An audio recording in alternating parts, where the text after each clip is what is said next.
For most of my life, I carried a name that didn't belong to the family I was raised in.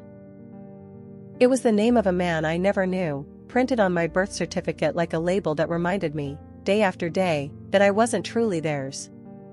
I was already living in their home, already trying to earn my place, already learning how to be small enough not to be a burden. And yet, even my name set me apart. Like a quiet echo that followed me everywhere, reminding me I was different. I carried that name through childhood, into my teenage years, and all the way to college. Over 20 years of answering to an identity that left me feeling like a shadow in someone else's story. People would ask me, "What's your full name? Who are your parents?" And I would freeze. Because the truth felt too heavy. Because I didn't want to see their eyes shift with confusion or pity. Because I didn't want to explain what I didn't even fully understand myself. In a family known in our city, names held weight. But mine felt like a secret I had to protect. I carried shame I didn't ask for. I felt unworthy without knowing why. I was constantly afraid of being exposed, of being asked questions I couldn't answer without unraveling inside. And the one answer I was given? What if someone comes back and claims you? That was the excuse I heard. But what I felt was rejection. Why couldn't I share the same name as the others? Why wasn't I allowed to belong, fully and freely? The answer never came. But the ache stayed.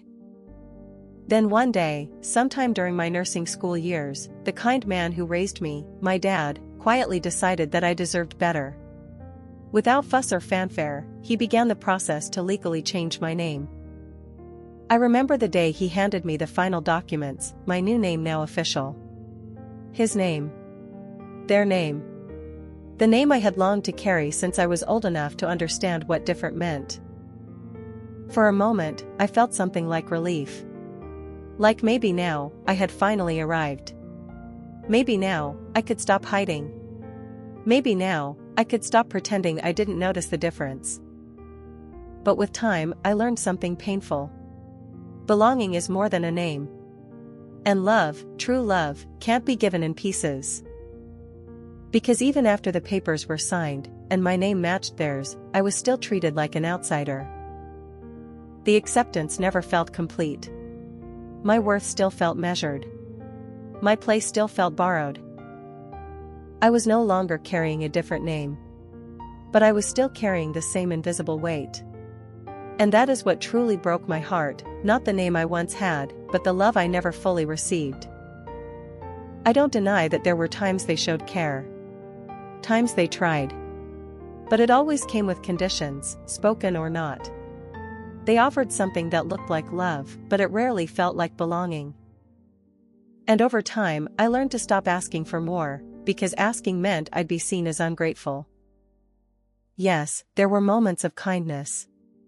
But kindness is not the same as true connection. I was treated with civility, perhaps even affection at times, but rarely with the full embrace of family. There was always a space I could not fill, a wall I could not break through. What I longed for wasn't perfection, it was to feel safe, seen, and accepted without having to perform for it. Without having to prove, time and time again, that I was worthy of being there.